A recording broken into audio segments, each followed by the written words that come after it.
오늘은 본격적인 그 가나안 정복 전쟁, 그것을 이제 하기 앞서서 예비 가나안 전쟁이 나옵니다. 우리 제목 한번 읽어볼까요? 제목 시작. 주님의 원수 진멸 전쟁. 주님의 원수 진멸 전쟁이라는 제목으로 말씀을 상고하겠습니다. 이 전쟁은 이스라엘과 미디안이라는 족속과의 전쟁입니다. 이걸 토대로 해서 하나님께서 우리에게 뭘 원하시는지, 또 여기서 뭘 배우고 우리가 행해야 될지를 한번 살펴보도록 하겠습니다. 민수기 31장 1, 2절을 보겠습니다. 31장 1, 2절. 여호와께서 모세에게 말씀하여 이르시되 이스라엘 자손의 원수를 미디안에게 갚으라. 그 후에 네가 네 조상에게로 돌아가리라. 곧 죽는다는 얘기죠. 하나님이 이제 모세를 데리고 가기 전에 모세에게 마지막으로 시키시는 명령입니다. 이스라엘 자손의 원수를 갚으라. 죽기 전에 이제 전쟁을 치러야 돼요. 전쟁. 지난번에 우리가 민수기 22장에서 24장까지의 그 스토리가 나왔었던 것을 살펴봤습니다. 발람이라는 왕과 발락이라는 선지자. 거꾸로죠. 발락이라는 왕과 발람이라는 선지자. 이렇게 헷갈려요. 이름이. 네. 그 두 사람 사이에 이 돈 거래가 오고 가면서 이스라엘 백성을 저주해달라. 그렇게 부탁을 했고, 근데 하나님이 이걸 전적으로 막으셨죠. 발람의 입을 저주의 입이 아니라 축복의 입으로 바꿔서 도무지 저주하고 싶어도 그 입에서 저주가 안 나가는 거였죠. 기억하실 겁니다. 하나님의 개입. 결국은 발락과 발람의 이 계획은 실패했었습니다. 근데 이 발람이 여기서 포기하지 않았다 그랬죠. 이게 실패했다고 해도 포기하지 않았다고 했습니다. 그 바로 뒤에 나왔던 25장이 시딤에서의 이스라엘 백성들이 음행하면서 우상숭배에 빠졌던 사건인데, 그것도 기억하실 겁니다. 거기에 이 발람이 개입을 했다는 거죠. 배후에 발람의 그 간교한 거짓이 들어갔던 것입니다. 그가 쳐놓은 계략대로 이스라엘은 유혹에 빠졌고 스스로 이렇게 범죄하는 그 소굴에 들어갔습니다. 결국은 하나님의 진노를 샀습니다. 하나님은 외적으로 발람의 입을 통해 저주 못하게 막았지만 그들 스스로가 죄를 범하니까 하나님은 그것에 대해서 전염병으로 징벌을 하셨습니다. 근데 여기서 끝나지 않았죠. 그 12지파 중에 시므온 지파가 있는데, 그 중에 이제 시므온 지파에 있는 한 사람이 미디안 족장 딸 고스비라는 여자를 끌고 자기 진영 안으로 데리고 들어온 거예요. 그리고는 이 여자랑 자기 그 진영 안에 들어가서 잠자리를 같이 한 거죠. 이것이 정말 하나님의 진노를 하나님의 질투를 더 불일듯하게 일어나게 했습니다. 이때 비느하스가 하나님의 그 불같은 진노로, 질투로 분연하게 일어났습니다. 그는 분노의 창을 들고 그 진영 안으로 들어가서 남녀가 같이 하나 된 그 사이에 창으로 찔러서 꼬치를 삼은 거죠. 꼬치로 완전히 해갖고 죽임으로써 하나님의 마음을 시원케 했다 했습니다. 이 비느하스는 죄악을 미워하는 하나님의 마음과 합한 행동을 했다고 하나님께 인정을 받았죠. 마치 골리앗과 이렇게 다윗이 싸울 때 하나님의 이름으로 나가면서 감히 이 할례받지 못한 이 자들이 이 거룩한 하나님의 백성을 욕보인다, 하나님의 이름을 더럽힌다 하면서 물맷돌을 던져서 골리앗을 무찔렀던 것과 마찬가지입니다. 자, 오늘 말씀은 이런 이제 앞에 스토리와 이어지는 그 배경의 이어지는 사건입니다. 그래서 우상숭배, 음행사건, 이것을 하게 한 미디안 족속, 그 미디안과의 싸움을 시킨 것입니다. 보복전쟁이죠. 보복전쟁, 복수전쟁. 그래서 어떤 개인의 사적인 감정을 가진 그런 전쟁이 아닙니다. 공의의 하나님에 의해서 반드시 해야 되는 전쟁인 거죠. 그래서 이 전쟁을 통해서 정말 악을 이렇게 깨끗하게 하고자 합니다. 하나님께서 마치 이렇게 장마철 되면은 여기저기 막 비가 너무 많이 오면은 뭐가 펴요? 곰팡이가 여기저기 피잖아요. 예. 그래서 막 소독하고 막 그러면서 햇볕에 말리기도 하고, 예. 이불 빨래 같은 거 널기도 하고 하잖아요. 예. 그러면서 이제 곰팡이가 안 생기도록 하는 그런, 예. 주부가 하는 그런 조치와 같은, 예. 마음으로 하나님이 이렇게 전쟁을 시킨 겁니다. 미디안이 이스라엘 백성들을 죽이려고 없이하려고 했었는데 이제 결국에는 원수가 된 거죠. 이스라엘의 원수. 이 2절에 보면은 뭐라 그래요? 이스라엘 자손의 원수를 이렇게 나오죠. 예, 원수다. 하나님은 이 유혹한 자를, 이스라엘 백성들을 유혹한 자들을 징계하고자 하십니다. 만약에 누군가를 죄악의 길로 이렇게 유혹을 해서 꼬드긴다면 그런 유혹에 넘어지면 안 됩니다. 예. 또 그런 유혹하는 자가 돼서도 더 안 되겠죠. 예. 여러분들은 안 그러겠지만, 예. 혹시라도 죄의 길로 유혹하는 길에 서 있어서는 절대 안 될 것입니다. 진리의 길로 이끌어야 되는 거죠. 진리의 말씀을 듣는 길로 오늘 예진자매님이 딱 인도한 것처럼 진리의 길로 사람을 인도해야지 악의 길로 이끌면 안 되는 거죠. 자, 한편 하나님은 모세가 죽기 전에 지금 이제 미디안과 전쟁을 행하라 명령하셨다고 그랬어요. 인생의 마지막에 지금 다가왔어요. 지금 나이가 얼마예요? 120세. 완전 할아버지예요. 그런데 이 모세 은퇴하고 이제 뭔가 좀 여유를 잡고 보내야 될 그런 시기일 것 같은데, 예. 젊은 날은 굉장히 고생을 많이 했잖아요. 40년 동안 지금 40세부터 80세까지 광야에서 지금 데리고 오느라고 또 그동안도 많은 고생을 했었잖아요. 그죠? 예, 80세부터 120세까지. 40세부터 80세까지는 양치느라고 고생했었고. 그죠? 그래서 노년만은 평안하게 화목하게 보내다가 눈을 감고 싶은 게 누구나의 마음일 것입니다.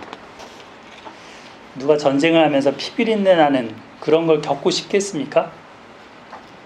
나이 먹어갈수록 이런 것은 겪고 싶지 않은 게 누구나의 마음입니다.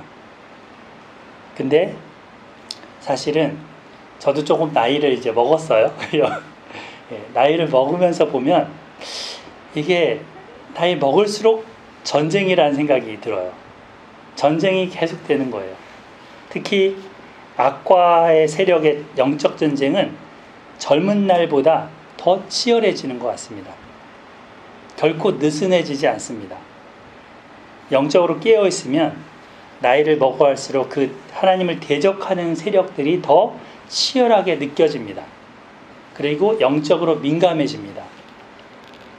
나 자신뿐 아니라 주변 영혼들을 돌보면서 정말 이런 영적 전쟁 가운데 있는 이들을 보면서 기도하지 않을 수 없는 거죠. 이 사단이 우는 사자와 같이 삼킬 자를 찾는다 그러잖아요. 예. 악한 영들이 눈에는 보이지 않는데, 예.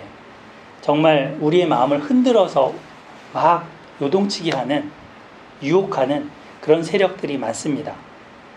그렇기 때문에 정말 힘써 기도 지원을 해야 되는 거죠. 예수님도 십자가에 죽기 전에 사단의 이런 유혹을 받았어요.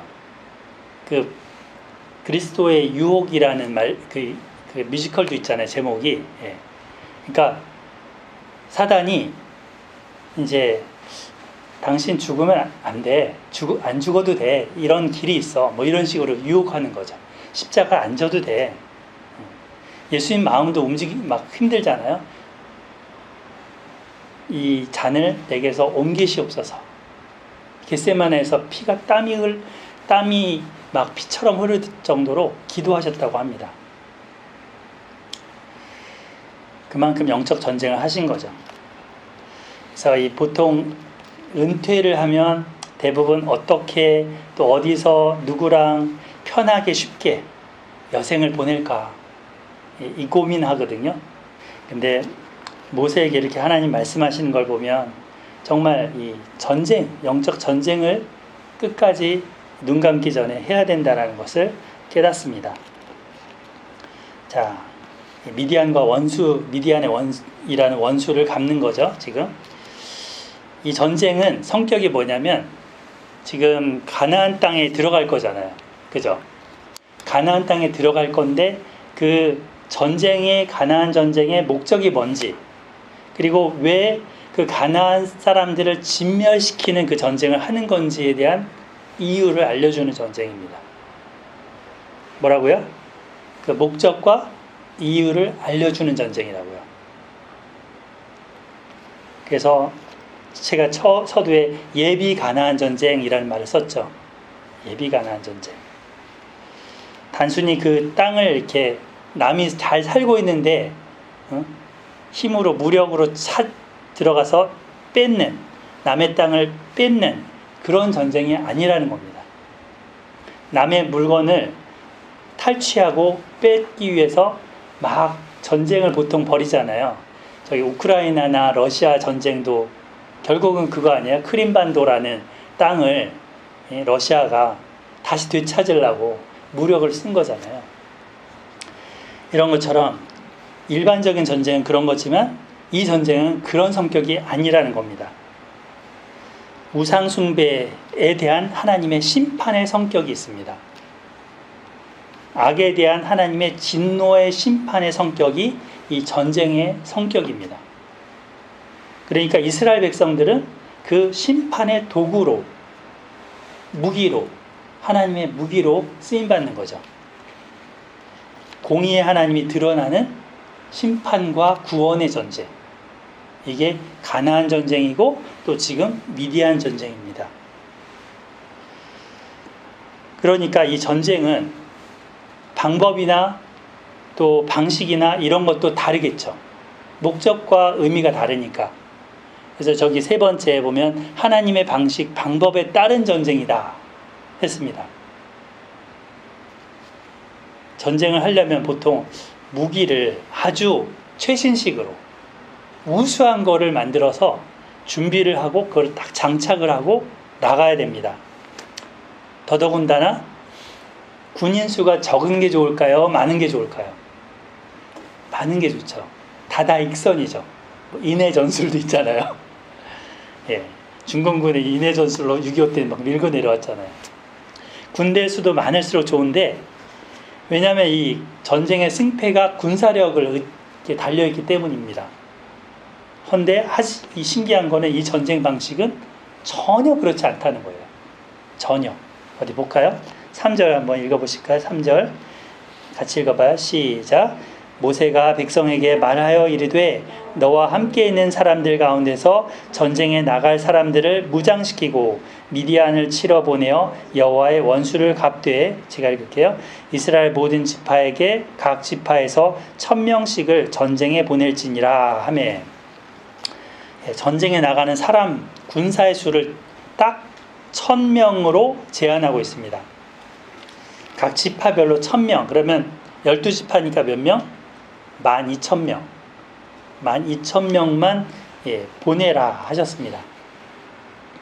유다 지파가 굉장히 아까 지난 그 26장에 보면은 인구 조사하는 게 있는데 제일 많아요. 그러면 거기서 제일 많이 보내고, 또 시므온 지파가 제일 적거든요. 거기서 좀 덜 보내고, 이렇게 좀 인구수대로 비율대로 보내면 좋잖아요. 근데 똑같이 많은 지파든 적은 지파든 똑같이 보내라고 합니다. 이 전쟁에 대한 책임을 모든 지파에 똑같이 지우는 거죠.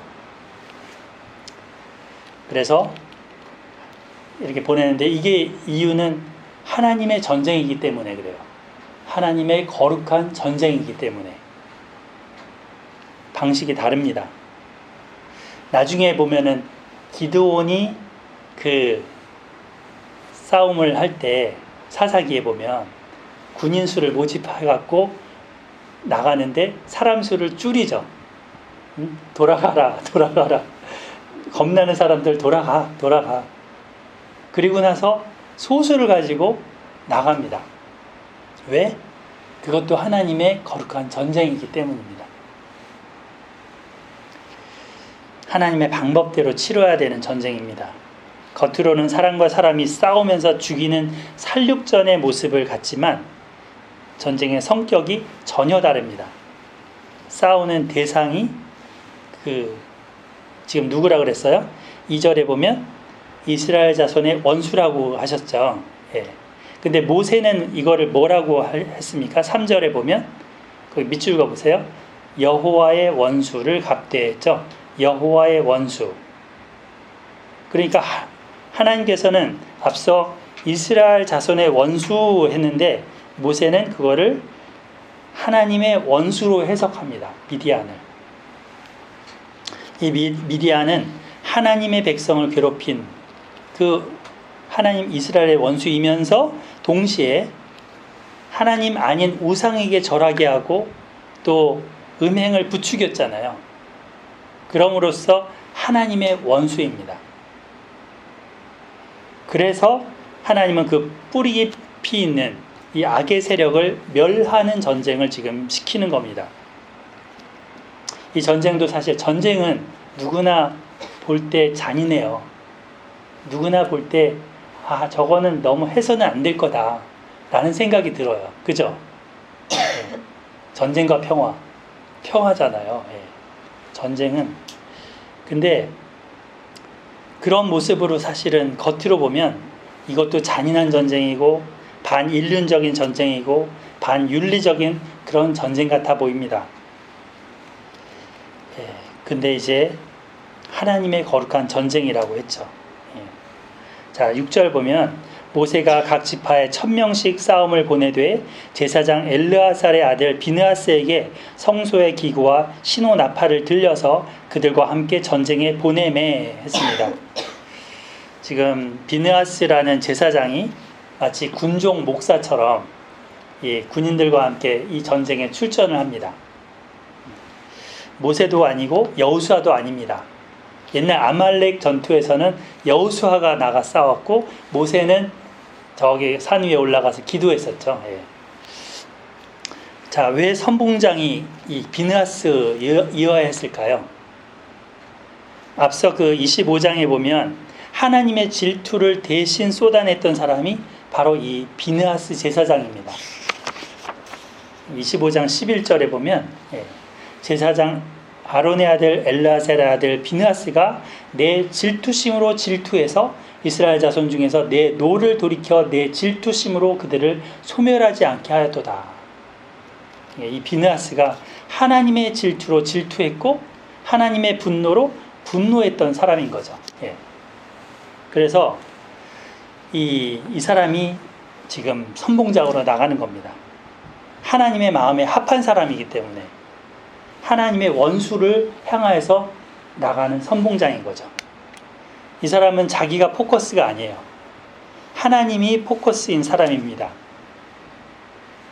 대부분 사람들이 하나님을 등지고 이렇게 떠나갔을 때 분연이 일어나서 하나님 편에 서서 정의의 창을 꽂았던 사람입니다. 모세는 그를 이 미디안과의 전쟁에 보냅니다. 그리고 뭐를 들었다고 그래요? 뭐를 들었다고요? 성소의 기구와 신호 나팔을 들려서. 여기 보면은 이 나팔을 들었다 그랬잖아요. 나팔. 이 비느하스의 전쟁 무기가 나팔이에요. 그리고 성소의 기구예요. 좀 이상하죠. 왠지 창도 아니고 방패도 아니고 칼도 아니고 성소의 기구를 들었다. 보통 갑옷 입고 이렇게 무장시켜갖고 나가야 될 것 같은데, 예. 그러니까 이 전쟁의 성격이 여기서도 나타나죠. 이것이 하나님의 전쟁, 거룩한 전쟁이라는 것을 보여주고 있고, 하나님이 친히 싸우시는 전쟁이라는 것을 알려주고 있습니다. 예. 자, 우리 여호수아서 한번 찾아볼까요? 여호수아서 6장. 여호수아 6장 한번 찾아봐요.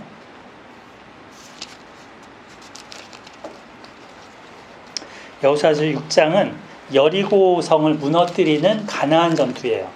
굉장히 유명한 전투죠. 이 전투에 이제 앞장서서 누가 나가냐면 여기도 제사장이 앞장서서 나갑니다. 그리고 뭐를 들고 나갑니까? 6장 4절을 같이 읽어봐요. 시작. 제사장 7은 양각 나팔을 잡고 언약궤 앞에서 나아갈 것이요 7째 날에는 그 성을 7번 돌며 그 제사장들은 나팔을 불 것이며. 그죠?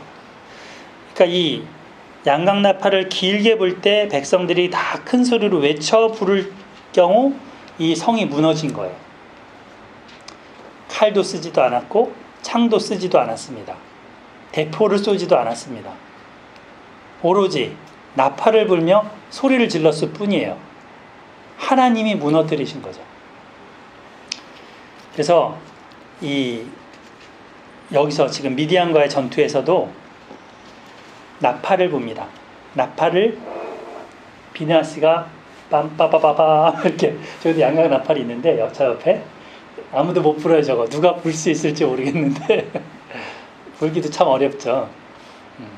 저걸 부는 거예요. 그러니까 이제 이것이 새로운 시대를 알리는 거죠. 심판과 구원을 알리는 거죠. 보통 이스라엘 절기에 나팔절이 있죠. 그 나팔절도 제사장이 나팔을 불면서 신년, 새해가 온 것을 알리는 기능을 합니다. 이 전쟁을 통해서도 마찬가지인 거죠. 이게 어디까지 가느냐? 요한계시록까지 갑니다. 요한계시록에 가면 7천사가 뭐를 붑니까? 7나팔을 붑니다. 7나팔을 불면서 마지막 때인 것을 알리는 거죠. 거기서는 천사들이 제사장 역할을 하는 거죠. 이렇게 비느하스는 하나님의 마음을 가지고 나아가서 전쟁을 진두지휘합니다. 자, 전쟁의 결국이 어떻게 됐을까요? 예, 민수기로 한번 돌아와 보세요. 31장. 예, 전쟁의 결국이 이거 뭐예요? 승리의 V. 빅토리입니다. 빅토리. 예. 완벽한 대승을 거뒀습니다. 그래서 7절에 보면 그들이 여호와께서 모세에게 명령하신 대로 미디안을 쳐서 남자를 다 죽였고 다 죽였대요. 하나님께서 그 원수를 이스라엘 군인들을 통해서 다 심판하셨습니다. 심지어 이스라엘 군인은 머리털 하나도 안 다쳤습니다. 몸 하나 상한 데가 없습니다. 완벽한 승리였습니다. 12,000명이 나갔는데 나중에 포로 수를 세보면요, 이 미디안 군인들의 수가 가늠이 되거든요. 이들의 그 나간 군인 수보다 여러 배는 많았을 거라고 추정이 돼요. 그런데도 이긴 거죠. 8절 보겠습니다. 그 군인들이 어떻게 죽었는지, 그 죽인 자 외에 미디안의 5왕을 죽였으니 미디안의 왕들은 에위와 레겜과 수루와 후루와 레바이며 그 부올의 아들 발람을 칼로 죽였더라. 거기에 수루하고 밑에 발람 밑줄을 한번 그어보세요. 수루, 발람 동그라미 치셔도 되고. 자, 이 두 사람 앞서서 나왔던 사람 이름입니다. 한 명 이름은 미디안 왕 중에 수루라는 사람이라고 그러죠. 예, 수르는 누구냐? 비느하스가 창으로 찔러 죽였던 그 미디안 여자의 아버지입니다. 그러니까 그 추장인 거죠. 미디안의 추장, 고스비의 아버지. 그가 여기서 죽임을 당했다라고 하는 거죠. 거기다가 또 누가 죽었어요? 발람을 칼로 죽였습니다. 갑자기 여기 부올의 아들 발람이 왜 나왔을까? 그 배경이 있는 거예요. 이렇게 유혹한 것이 지금 발람이라는 거죠. 그래서 이 발람을 여기서 죽이게 됩니다. 그의 비참한 최후가 여기 기록됩니다. 진리의 음성을 그는 처음에 들었었지만 하나님 가지 말라 그랬었잖아요. 처음에 이렇게 막 왔을 때 가지 마. 근데 다시 더 높은 고관들을 보내고 더 높은 돈을, 더 많은 돈을 주겠다고 하니까 마음이 혹해갖고 또 물어봤죠. 하나님한테. 하나님이 가라 가 이런 식으로 대답을 하셨었죠. 그는 결국은 하나님과 상관없는 자가 되어버렸습니다. 뱀 같은 간교한 지혜를 가졌지만 돈을 밝히고 그리고 하나님이 원하지 않는 짓을 행했습니다. 결국 거짓 선지자 라인의 대표적인 샘플이 됐습니다. 여기 베드로후서 2장에 나오는 그 거짓 선지자, 그가 발람의 성격을 가진 사람들인 거예요. 발람과 같은. 그래서 이 주님을 부인하고 멸망을 스스로 자취하면서 또 호색하는 것을 따르고 진리의 도가 비방받게 하는 그런 자들인 거죠. 탐심을 지어갖고 탐심으로 만들어낸 말을 갖고 뭔가 이득거리를 삼는 그런 자들이다. 이들의 결국이 지금 어떻습니까? 칼로 죽였더라. 죽었습니다. 거짓에 사로잡혀 살면 뭔가 당장 이익이 있는 것처럼 보이지만 마지막은 사망과 심판입니다. 오늘날 이 사회도 여러 거짓 선지자, 그 발람 같은 자들의 꼬임을 따라 움직이는 사회가 되어버리고 있습니다. 돈이 모든 것인 양 행세를 합니다. 자본주의잖아요. 자본이 머니잖아요. 머니 해도 머니야. 이 돈이 중심인 세계가 되고 있습니다. 돈을 위해서 권력과 경제가 이렇게 결탁을 합니다. 돈을 위해서 거짓과 술수가 뒤로 오고 갑니다. 이렇게 뒷구녕으로. 이단 사이비들도 실상은 돈을 위해서 사람들을 끌어모으고 거짓으로 유혹을 합니다. 신천지가 그런다 그러잖아요. 누구 한 사람을 신천지로 끌고 오면 이제 돈을 원래 내는 돈이 있는데 그걸 깎아준다고. 그래서 많이 끌어올수록 그 돈을 이제 그 끌어온 사람한테 준다고 하잖아요. 근데 결국 누구한테 가는 거예요? 그 돈이 교주한테 가는 거죠. 이렇게 돈을 위해서 진실도 왜곡되고 가짜가 되어 버립니다. 참된 것, 진실이 뭔지 거짓이 뭔지 정말 알 수 없을 그 혼미함이 이 사회에 넘쳐나고 있습니다. 팩트체크가 뉴스의 기본이에요. 이 뉴스가 팩트냐 아니냐 이거 가리는 게 중요한 그 타임이죠. 뉴스에서. 정신 차리고 있지 않으면 쉽게 미혹되고 또 속으면서 허망하게 살게 됩니다. 이런 거짓에 빠지지 않기 위해서는 어떻게 해야 될까요? 어떻게 해야 될까요? 성경을 펴야죠. 그리고 성령님을 의지해야 합니다. 진리의 성령님께서 우리를 모든 진리 가운데로 인도하신다 약속하셨습니다. 주님이 인도하시는 가정 공동체와 교회 공동체에서 함께하면서 또 힘을 합쳐야 합니다. 이렇게 혼자 신앙생활 하는 사람이 위험합니다. 혼자 이렇게 나 혼자 믿음생활 할 것처럼 여기지만 사실은 정말 위험한 것입니다. 신앙 공동체, 가정 공동체가, 믿음 공동체가 있어야 합니다. 자, 하나님이 이제 이 발람을 치셨습니다. 그가 아무리 뇌물로 여러 가지 재물을 쌓았다고 해도 전혀 도움이 안 되는 거죠. 자, 이렇게 해서 이스라엘 백성들은 미디안이라는 세력을 완전히 무찔렀습니다. 근데 이 세력을 만약에 뒤에 놔두고 가나안 입성을 할 수 있었을까요? 이 미디안과의 전투를 하지 않고 가나안 전쟁을 나갈 수 있었을까요? 아닙니다. 가나안 입성을 위해서는 반드시 이 전쟁이 치러져야 했습니다. 그 우상숭배와 그 음행의 이런 뒷잔재들이 남아있으면 앞으로 전진할 수가 없는 겁니다. 정결례를 행하듯이 과거의 그런 죄악된 과거를 깨끗이 청산하고 해야 거룩한 미래를 이렇게 맞을 수가 있는 겁니다. 우리 속에도 이런 우상숭배나 음행의 마음이 있다면 이걸 해결해야 약속의 땅, 가나안 땅, 거룩한 땅을 밟을 수가 있는 것입니다.